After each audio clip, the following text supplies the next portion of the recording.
بسم اللہ الرحمن الرحیم۔ اذان کی ابتدا اور حضرت بلال کا مؤذن مقرر ہونا۔ 2 ہجری میں اذان شروع ہوئی اور حضرت بلال رضی اللہ تعالیٰ عنہ مؤذن مقرر ہوئے اور سفر و حضر میں حضرت صلی اللہ علیہ وسلم کے ہمیشہ مؤذن رہے۔ اذان شروع ہونے کا مفصل واقعہ یہ ہے کہ حضرت رسول کریم صلی اللہ علیہ وسلم کو فکر ہوا کہ سب کو جماعت کی نماز کے لیے بلانے کی کوئی تدبیر کی جائے، لہٰذا اس سلسلے میں صحابہ سے مشورہ فرمایا اور مختلف تجویزیں پیش کی گئیں، جن میں سے ایک یہ رائے پیش ہوئی کہ نماز کے وقت ایک بہت اونچا جھنڈا کر دیا جایا کرے جسے دیکھ کر لوگ آپس میں ایک دوسرے کو مسجد میں بلا لیا کریں، اس طرح سب جمع ہو جایا کریں گے۔ لیکن یہ تجویز حضور اکرم صلی اللہ علیہ وسلم کو پسند نہ آئی۔ دوسری تجویز یہ پیش ہوئی شور بجا دیا جایا کرے جو سینگ سے بنا ہوا بغل کی طرح ہوتا ہے اور جسے یہودی بجا کر آپس میں اپنے گرجوں میں جمع ہو جاتے ہیں، لیکن یہ رائے بھی حضرت صلی اللہ علیہ وسلم نے پسند نہ فرمائی اور ارشاد فرمایا۔ تیسری تجویز یہ پیش کی گئی، یہ تو یہودیوں کی چیز ہے، اور ارشاد فرمایا۔ تیسری تجویز یہ پیش کی گئی کہ 2 لکڑیاں رکھ لی جائیں جن کو نماز کے وقت ایک دوسرے میں مارا جائے اور اس کی آواز سے سب جمع ہو جایا کریں۔ رسول اللہ صلی اللہ علیہ وسلم نے اس کو پسند نہ فرمایا اور پہلی تجویز پر بھی اشکال فرمایا، وہی اس پر فرمایا اور ارشاد ہوا کہ یہ تو عیسائیوں کی چیز ہے۔ تمام صحابہ اس فکر میں تھے کہ کچھ بات طے ہو جائے، لیکن بہت زیادہ فکر مند حضرت عبداللہ بن زید بن عبدر بھی تھے، جو وہ مجلس برخاست ہونے پر مسجد میں سو گئے اور ان کو اذان کے کلمات خواب میں سکھائے گئے۔ صبح ہوئی تو بارگاہ رسالت میں حاضر ہو کر عرض کیا کہ میں کچھ سوتا اور کچھ جاگتا ہوا تھا، اچانک کیا دیکھتا ہوں کہ ایک شخص آیا جو 2 سبز کپڑے پہنے ہوئے تھے، اس نے قبلہ رو کھڑے ہو کر یہ الفاظ زور زور سے پکار کر پڑھ دیے۔ اس کے بعد رادی نے اذان کے الفاظ کر دیے، ان الفاظ کو پکار کر پڑھا اور اس کے بعد تھوڑی دیر بیٹھ کر دوبارہ انہی الفاظ کو پڑھا اور قد قامت الصلاۃ کا اضافہ کر دیا۔ مجھے اپنا یہ خواب خوب اچھی طرح یاد ہے، لوگوں کی سمجھ میں نہ آئے گا اور ادھر ادھر کی باتیں کرنے لگیں گے، ورنہ میں یہ کہنے کو تیار ہوں کہ میں نے یہ ماجرا سوتے میں نہیں بلکہ جاگتے میں دیکھا ہے۔ یہ سن کر رسول اللہ صلی اللہ علیہ وسلم نے فرمایا کہ اچھا خواب دکھایا ہے اللہ تعالیٰ نے۔ دوسری روایت میں ہے کہ آپ نے فرمایا یہ خواب حق ہے۔ اس کے بعد حضرت صلی اللہ علیہ وسلم نے فرمایا کہ اب تم بلال کے ساتھ کھڑے ہو جاؤ اور جو الفاظ تم کو خواب میں بتائے گئے بلال کو بتاتے جاؤ، وہ پکار کر کہتے جائیں کیونکہ ان کی آواز تمہاری آواز سے بلند ہے۔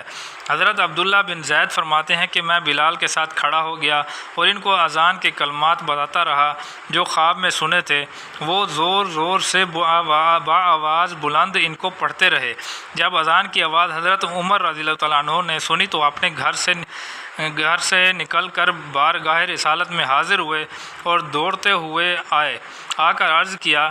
یا رسول اللہ، اے اللہ کے رسول، قسم اس ذات کی جس نے آپ کو حق دے کر بھیجا ہے، میں نے بھی یہی الفاظ خواب میں سنے ہیں۔ یہ سن کر حضرت صلی اللہ علیہ وسلم نے فرمایا، اللہ کے لیے تمام تعریف ہے کہ اس نے ہمارے مشوروں سے بہتر تمہارے خواب سے یہ بات اور پکی ہوگی کہ عبداللہ کا خواب حق ہے۔ انصار کا خیال تھا کہ عبداللہ بن زید اس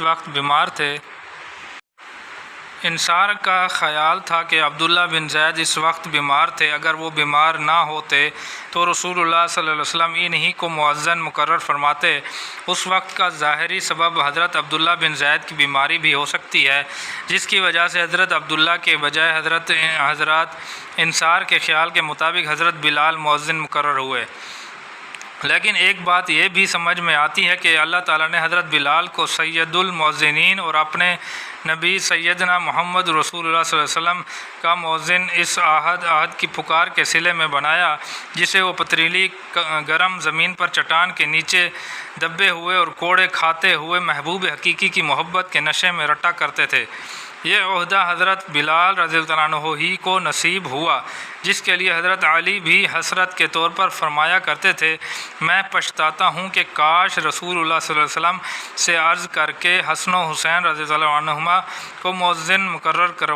کرا دیتا۔ حضرت بلال رضی اللہ عنہ رسول اللہ صلی اللہ علیہ وسلم کے ساتھ رہتے تھے، مدینہ منورہ میں بھی آپ کا مؤذن رہتے اور سفر میں بھی آپ کے ساتھ جاتے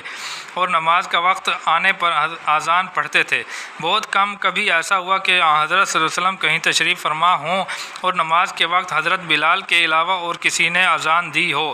جب حضرت صلی اللہ علیہ وسلم مسجد قباء میں تشریف لے جاتے تھے تو حضرت بلال ساتھ ہوتے تھے اور نماز کے وقت اذان پڑھ دیتے تھے، جس سے وہاں کے آس پاس کے رہنے والوں کو پتہ چل جاتا تھا کہ آج اس مسجد میں حضرت صلی اللہ علیہ وسلم تشریف لائے ہیں۔ ایک مرتبہ آپ مسجد قباء میں تشریف لے گئے تو حضرت بلال آپ کے ساتھ نہ تھے، لہذا حضرت سعد نے اذان دے دی اور حضرت صلی اللہ علیہ وسلم نے ان سے فرمایا کہ میرے ساتھ بلال کو نہ دیکھو تو اذان دے دیا کرو۔ چنانچہ حضرت صلی اللہ علیہ وسلم کی زندگی میں انہوں نے 3 بار اذان دی۔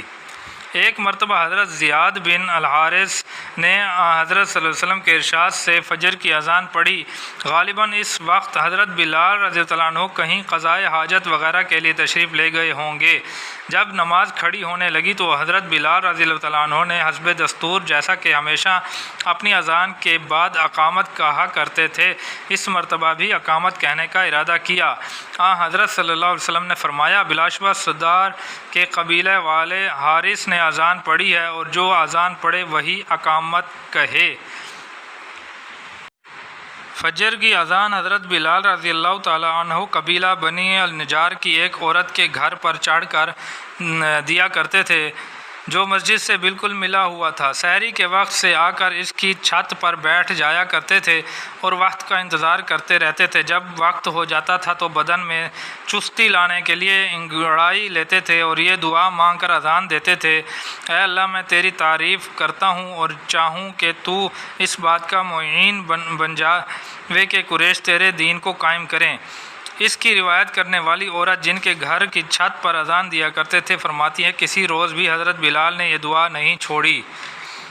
ایک مرتبہ حضرت صلی اللہ علیہ وسلم نے حضرت بلال سے فرمایا کہ جب تم اذان پڑھو تو ٹھہر ٹھہر کر پڑھا کرو اور جب اقامت کہو تو جلدی جلدی کہا کرو، اور اپنی اذان اور اقامت کے درمیان اتنا فاصلہ رکھو کہ کھانے والا کھانے سے اور پینے والا پینے سے اور قضائے حاجت کرنے والا قضائے حاجت سے فارغ ہو جائے۔ اور یہ بھی فرمایا کہ جب تک مجھے ہجرہ سے آتا ہوا نہ دیکھ لو کھڑے مت ہوا کرو۔ حضرت صلی اللہ علیہ وسلم نے حضرت بلال کو یہ بھی ہدایت فرمائی کہ اذان پڑھتے وقت اپنی شہادت کی انگلیاں کانوں میں دے لیا کرو، اس سے آواز بلند ترین ہوتی ہے۔